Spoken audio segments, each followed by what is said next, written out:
முனைவர் டாக்டர் ஜெயக்குமார் ஆகிய என்னுடைய தலைமையில் அகில இந்திய காங்கிரஸ் கமிட்டியானது ஐவர் குழு ஒன்றை அமைத்திருக்கின்றது. இந்த குழுவினுடைய ஒருங்கிணைப்பாளராக அருமை சகோதரர் இதயதுல்லா அவர்களும், இந்த குழுவினுடைய உறுப்பினர்களாக ஸ்வர்ணா சேத்துராமன் அவர்களும், சிடி மையப்பன் அவர்களும், திருமதி கமலிகா காமராஜ் அவர்களும் இணைக்கப்பட்டுள்ளார்கள். இந்த குழுவினுடைய கடமைகள், செயல்பாடுகள் தமிழ்நாட்டிலே நடந்த 2226 ஆண்டில் நடந்த தேர்தலிலே பல விதிமுறைகள் மீறப்பட்டிருக்கின்றன என்றும், உட்கட்சி புகார்கள் அதிகமாக இருந்திருக்கின்றன என்றும் மேலிடம் அறிந்து இவற்றினை தீவிரமாக விசாரித்து ஒரு அறிக்கை ஒன்றினை காங்கிரஸ் கட்சியின் தலைவர் அவர்களுக்கு அளிக்க வேண்டும் என்பதாகும். இந்த பணியை செய்வதற்காக காங்கிரஸ் கட்சியினுடைய ஒவ்வொரு தொண்டருக்கும், இந்த காங்கிரஸ் கட்சியினுடைய அக்கறையுள்ள அனைவருக்கும், காங்கிரஸ் கட்சியிலே பொறுப்பிலே இருக்கின்ற அனைவருக்கும், கடந்த தேர்தலிலே போட்டியிட்ட அவர்களுக்கும் மற்றும் பொதுமக்களாக இருப்பவர்களுக்கும் ஒரு வாய்ப்பளித்து நான் சொன்ன அந்த கருத்தின் மீது அவர்களுடைய கருத்து என்னவென்பதை கண்டறிய வேண்டியது எங்களுடைய கடமை. இதற்காக இந்த குழுவானது தமிழகம் முழுவதும் சுற்றுப்பயணம் செய்ய இருக்கின்றது.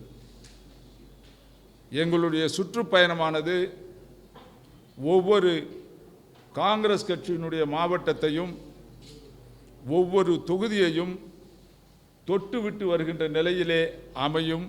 அதற்காக நாங்கள் திட்டம் தீட்டிக் கொண்டிருக்கின்றோம். முடிந்த அளவுக்கு நேர்முகமாகவே இந்த புகார்களை பெற்று அவற்றை ஆராய வேண்டும் என்று நாங்கள் திட்டமிட்டிருக்கின்றோம். இந்த பணியை செய்து முடிப்பதற்காக எங்களுக்கு 60 நாள் அவகாசம் கொடுக்கப்பட்டிருக்கின்றது. இப்பொழுது இருக்கின்ற எங்களுடைய மனநிலையின்படி 60 நாட்களுக்கு முன்பாகவே நாங்கள் இதை முடிக்க வேண்டும் என்று எங்களுடைய வேலைப்பாடுகள் திட்டமிடப்படும் என்பதை நான் தெரிவித்துக் கொள்கின்றேன். இந்த குழுவானது அகில இந்திய காங்கிரஸ் கமிட்டியினுடைய அதிகாரம் பெற்ற குழு. இதற்காக இந்த ஊடகத்துறையின் வாயிலாக ஸ்டேக் ஹோல்டர்ஸ் என்று சொல்லுவார்கள், பங்குதாரர்கள் என்று, கட்சியினுடைய பங்குதாரர்களாக இருக்கின்ற ஒவ்வொருவருக்கும் வேண்டி கேட்டுக்கொள்வது, இந்த குழுவை நாங்கள் பயணத்தின் போது ஆங்காங்கே சந்திக்க முற்படுங்கள், உங்களுடைய கருத்துக்களை கொடுங்கள், முடிந்த அளவுக்கு அந்த கருத்துக்களை நாங்கள் மேலிடத்தில் எங்களுடைய அறிக்கையிலே சமர்ப்பிப்போம். அது இந்த கட்சிக்கு நல்லதை செய்யும் என்றால் மிகவும் மகிழ்ச்சி அடைவோம். அந்த முறையிலே எங்களுடைய வேலையை இன்றைக்கு நாங்கள் துவக்கி இருக்கின்றோம். இன்றைக்கு எங்களுடைய முதல் அமர்வு. தேவைப்படும் பொழுதெல்லாம் இந்த வளாகத்திலே நாங்கள் சந்திப்போம். மற்ற நேரங்களில் தொகுதிகளிலே சென்று அங்கே நிலவரத்தை அறிந்து கொள்வோம். இதுதான் எங்களுடைய செயல்பாட்டின் வடிவம் என்பதை ஊடகம் மூலமாக அனைவருக்கும் நான் தெரிவித்துக் கொள்கின்றேன்.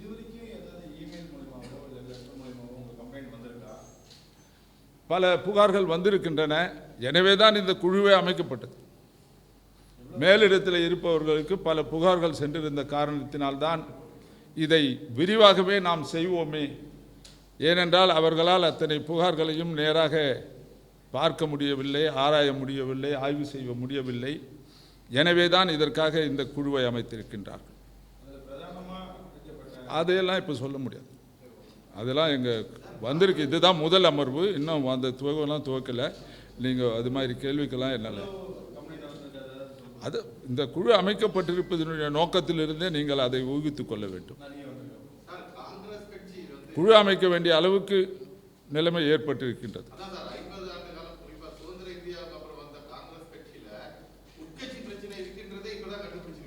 அப்படி இல்லை உட்கட்சி எல்லா தேர்தலிலும் நடக்கிறது உண்டு, எல்லா தேர்தலிலும் இதுக்கு மாதிரி நடக்கிறது உண்டு. இந்த முறை இதை சற்று தீர ஆராய வேண்டும் என்று நினைத்திருக்கின்றார்கள். அதற்காக அமைக்கப்பட்டிருப்பது. இது எல்லா கட்சிகளிலுமே உண்டு. காங்கிரஸ் எல்லா மற்ற கட்சிகள் எல்லாம் தூய்மையாகவும் வெகு நேர்மையாகவும் நடந்திருக்கின்றன என்று பொருள் அல்ல. இதற்காக வேண்டிதான் திராவிட முன்னேற்ற கழகம் மிகப்பெரிய ஒரு குழுவை அமைத்திருக்கின்றது. 38 பேர் அடங்கிய குழுவை அவருக்கு அமைத்திருக்கின்றார்கள் என்றால் 50 வருடமாக இருக்கின்ற அந்த திராவிட முன்னேற்ற கழகத்திற்கு இப்பொழுதுதான் தெரிந்தது என்று உங்களுடைய கேள்வி சரியாக பொருந்துமா என்று சிந்தித்து பாருங்கள்.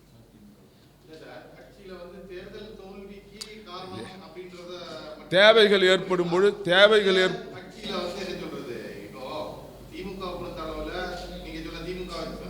திமுக தலைவர் அவங்களுக்கு முன்னாடி இருக்கக்கூடிய அவங்க தான் தலைமையா இருப்பாங்க, கீழே இருப்பாங்க. இங்க காங்கிரஸ் கட்சியை பொறுத்த அளவுல எத்தனையோ தலைவர்கள் இருக்காங்க அப்படின்றது வந்து எல்லாருக்கும் தெரியும். ஒரு மாநில தலைவர் அணிகள் எத்தனை அணிகள் இருக்கின்றது வெளிப்படையாக எல்லாம் உங்களுடைய கேள்வி ஏற்புடையதல்ல. இந்த நிலை எல்லா கட்சிகளிலும் இருக்கின்றது. நேற்று 50 ஆண்டு காலம் இருக்கின்ற கட்சியும் சரி, 100 ஆண்டு காலம் இருக்கின்ற கட்சியும் சரி, 3 ஆண்டுகளாக இருக்கின்ற கட்சியும் சரி, எல்லா கட்சிகளிலுமே இது போன்ற நிலைப்பாடுகள் உண்டு. சில பெரிய கட்சிகளில் தேசிய கட்சி இது சற்று அதிகமாக இருக்கும், சிறிய கட்சிகளில் குறைவாக இருக்கும். சிறிய கட்சிகளில் இருக்கிறவர்கள் எல்லாம் ஒருவர் நல்லாக அறிந்தவர்கள், தெரிந்தவர்கள். இது போன்ற புகார்களை வழங்குகின்ற அளவுக்கு நிகழ்ச்சிகள் ஏற்பட்டிருக்காது. எத்தனையோ கட்சிகள் இருக்கு. இல்லை, 3 ஆண்டு ஓராண்டு கட்சிகள் இந்த இல்லை, நான் எந்த கட்சியை நான் குறிப்பிடலைங்க. எத்தனையோ கட்சிகள் அதை சொல்ல எல்லா கட்சிகளிலும் உண்டுன்னு சொன்னேன். நீங்கள் ஏன் ஒரு கட்சியை பாயிண்ட் பண்ணுறீங்க? எல்லா கட்சிகளிலும் பல ஆண்டுகள் இருந்த கட்சியும் உண்டு, பல வருடங்கள் இருக்கின்ற கட்சியிலும் இந்த பிரச்சனை உண்டு.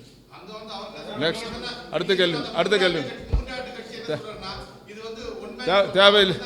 தேவையில்லாத கேள்வி. நீங்கள் தடம் புரண்டு கேள்விகளை கேட்கின்றீர்கள். வேற கேள்வி சொல்லுங்க. பொதுவாக சொல்ல எல்லா கட்சிகளிலும் இந்த நிலைப்பாடு உண்டு. உங்களுக்கு தெரியாவிட்டால் சென்று தெரிந்து கொள்ளுங்கள். பிரதானமான இந்த தேர்தலின் போது தலைமை மேல ஜாதிய பாகுபாடு இருக்கு அப்படின்னு சொல்லிட்டு கட்சிகள் உள்ளேயே நிறைய விமர்சனங்கள் ஏற்படுத்தப்பட்டது. அது குறித்தும் ஆமாம், எல்லாத்துக்கும் குறித்தும் புகார், எந்த புகாராக இருந்தாலும் தேர்தல் புகார், கேண்டிடேட் செலக்ட் பண்ணுற புகார், ஃபண்டு யூஸ் பண்ண புகார், ஃபண்டு கொடுத்த புகார், எந்த தேர்தலுக்குட்பட்ட எந்த நிகழ்ச்சிகளாக இருந்தாலும் நாங்கள் விசாரிப்போம். புகார் வந்தால் அதுக்குன்னு புகார் கொடுங்க, இல்லாதவங்கெல்லாம் போய் புகார் கொடுங்கன்னு கேட்கப்படுத்து.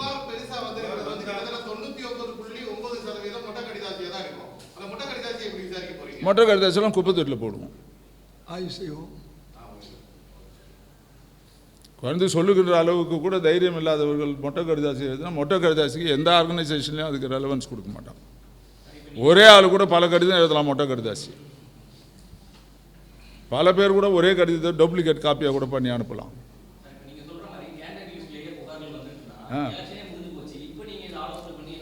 ஆய்வு செய்தால் தாங்க கட்சி இன்றையோட முடிந்து போட கட்சி இல்லை. எந்த ஒரு நடவடிக்கையும் நாங்கள் எடுத்துக்கின்றோம் என்றால் எதிர்காலத்தை கருதி எடுக்கின்ற நடவடிக்கைகள். விபரீதமான நிலையில் இருந்தால் இது போன்ற நிகழ்வுகளெல்லாம் நடக்காமல் பார்த்து கொள்வதற்காக, உஷார்படுத்திக் கொள்வதற்காக செய்கின்ற ஒரு ஆய்வு.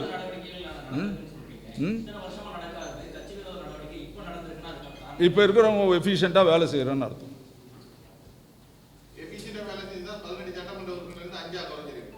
பரவாயில்லையே, 5 நல்ல ரிசல்ட் தானே. இந்த தேர்தலில் 5 பெற்றது பெரிய ரிசல்ட். இந்த தேர்தலில் தான் எங்களுக்கு 2 அமைச்சரும் கடத்தியிருக்காங்க. அதை சொல்ல மாட்டேன், அதையும் சொல்லியிருக்கணும். நீங்கள் குதிரை பேரமாக அரசியலில் எந்த பேரமும் கிடையாது. அரசியலில் யார் அதிக சட்டமன்ற உறுப்பினர்களை வைத்திருக்கின்றார்களோ அவர்களுக்கு ஆளும் உரிமை கொடுக்கப்படுகின்றது. இது ஒன்றும் அது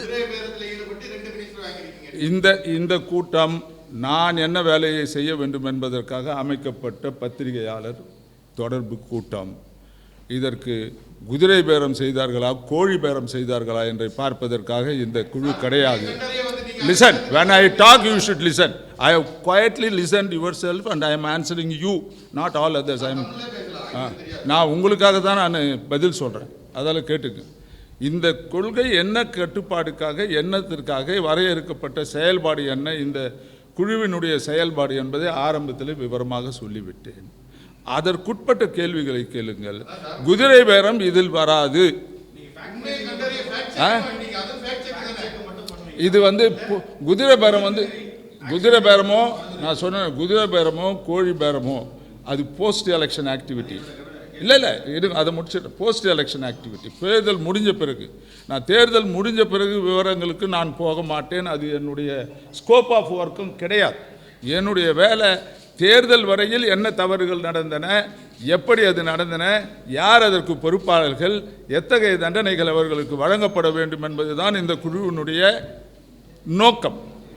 ஸோ தேர்தலுக்கு பின்னால் நடக்கிற விவகாரம், தேர்தலுக்கு பணிக்காக தேசிய தலைமையிலிருந்து குறிப்பிட்ட இடத்துல தொகுதிகளுக்கு பணம் கொடுக்கப்பட்டதா, அந்த பணம் முழுமையா செலவு பண்ணல, அதை வந்து அங்கங்க இருக்கக்கூடிய தலைவர்கள் அதை வந்து அவங்களே எடுத்துட்டு போயிட்டாங்க அப்படின்னு இது தொடர்பாக விசாரிப்பீங்களா?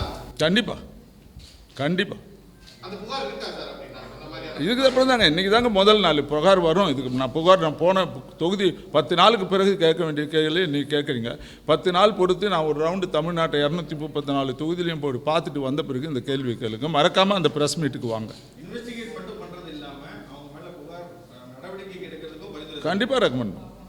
கண்டிப்பாக எங்கள் கட்சியில் ஏற்கனவே நடவடிக்கைகளுக்கு என்னென்ன நடவடிக்கை, யார் யார் மேல் எப்படி எடுக்க வேண்டும் என்ற கோட்பாடு இருக்கின்றது. அந்தபடி கண்டிப்பாக நாங்கள் ஏற்கனவே ஒரு சிலர் வந்து கட்சியை விட்டு நீக்கிறதோ இல்லை அவங்க பதவியை இருந்து இறக்கிறதோ எங்களுடைய காங்கிரஸ் கட்சிக்கு என்று பல சட்டத்திட்டங்கள் இருக்கின்றன. அந்த சட்டத்திட்டத்துக்கு உட்பட்டு நடவடிக்கை எடுப்பார்கள். நடவடிக்கை எடுக்க வேண்டியது இந்த குழுவினுடைய கடமை கிடையாது. நடவடிக்கைக்கு பரிந்துரை செய்வதோடு நாங்கள் நிறுத்திக் கொள்வோம். அவர்கள் மேலிடத்தில் இருந்து நடவடிக்கை எடுக்கின்றார்களா இல்லையா என்பது போஸ்ட் அசைன்மெண்ட். மாநில தலைவராக இருந்து அவர் வந்து பல விஷயங்களை முன்னெடுப்போது செல்வ பெருந்தகையே சொல்லியிருக்காரு. சில இடங்கள்ல வந்து சில தலைவர்கள் வந்து ஒத்துழைக்கல, அவங்க வந்து வேறு திசையில வந்து தேசிய இடத்துல இருக்கக்கூடிய தலைவர்களோடு சேர்ந்து அவங்க பிரிஞ்சு இவருக்கு எதிராக வந்து கருத்துக்கள் சொல்றது, இவருக்கு எதிராக சொல்ற மாதிரியான செயல்கள் இருக்கு. ஒரு மாநில தலைவரே அவங்க வந்து பொருட்டா மதிக்கிறது இல்லை அப்படின்னு. நீங்க ஐவர் குழு போகும்போது உங்களுக்கு எந்த அளவு அவங்க ஒத்துழைப்பு கொடுப்பாங்க? இது எப்படி உங்களுக்கு சாத்தியமாகும் நினைக்கிறீங்க? கண்டிப்பாக ஒத்துழைப்போம். கொடுக்கலைன்னா அந்த குறைபாடுகள் எல்லாம் நாங்கள் ஒன்றும் கண்டுக்க முடியாது. வந்த குறைகளைத்தான் நாங்கள் எப்படி சரி செய்வோம் என்று சொல்ல முடியுமே ஒழிய விசாரிக்காத குறைபாடுகளுக்கு நாங்கள் எதுவும் செய்ய முடியாது. இப்போ நீங்க வந்து தனித்தனியா இப்போ தனி அணியாக செயல்படக்கூடிய ஜோதிமணியோ இல்ல மாணிக்கம் தாகூரோ இது போட்டு இப்போ உங்களுக்கு பல தகவல்கள் சொல்லக்கூடிய பிரவீன் சக்கரவர்த்தி இருக்காரு, இவங்கள்ட்ட எல்லாம் பேசுவீங்களா? கண்டிப்பா கண்டிப்பா கண்டிப்பா. அவங்ககிட்ட எல்லாம் என்ன அவுட்புட் கிடைக்குன்னு நினைக்கிறீங்க? அவங்க தொடர்ச்சியா அது இப்போ அவங்கள்ட்ட விசாரிச்சு ஏங்க இந்த தடவை வந்து நீங்க வந்து காங்கிரஸ் வந்து தாவேகா கூட நீங்கள் ரொம்ப ஹைப்போதட்டிக்கல் கொஸ்டின்ஸ் கேட்குறீங்க, அசம்ஷனில் கேட்குறீங்க. நான் க்ளீனாக சொல்லிட்டேன். வருகின்ற புகார்களை தான் நாங்கள் விசாரிக்க முடியும். வராதவர்களை பற்றியோ வராத புகார்களை பற்றியோ இந்த குழுவினுடைய செயல்பாடுகள் எதுவும் அதில் இருக்காது. தேங்க்யூ. யாரு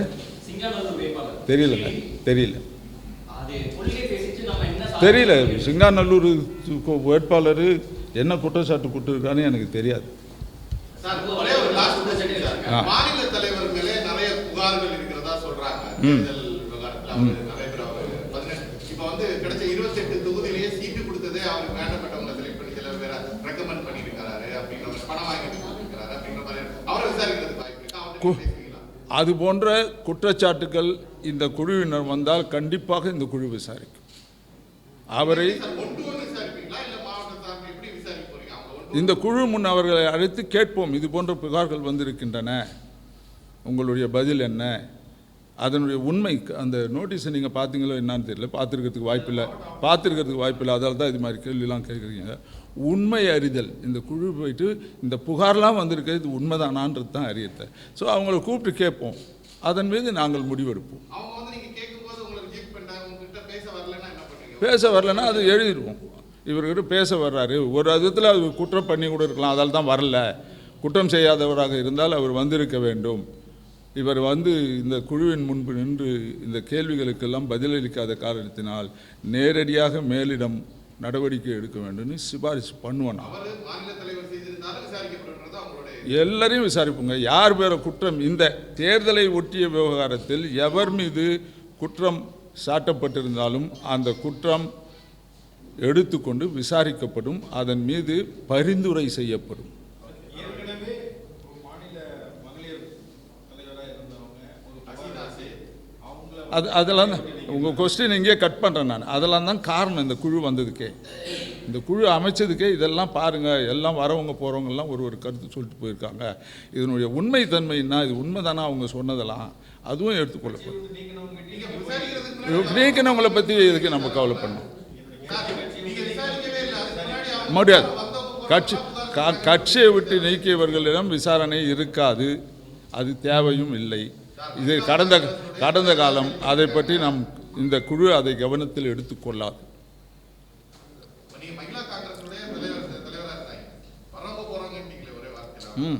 இல்லை, எத்தனையோ கம்ப்ளைண்ட் அது மாதிரி இருக்குது. மொட்டை கடுதாசி என்னன்னு சொல்லுவீங்க? அது நேரடியாக புகார் பண்ணினா அவங்க கட்சியை விட்டே போயிட்டாங்க. இப்போ அதை குழு முடிவெடுக்கும். நன்றி.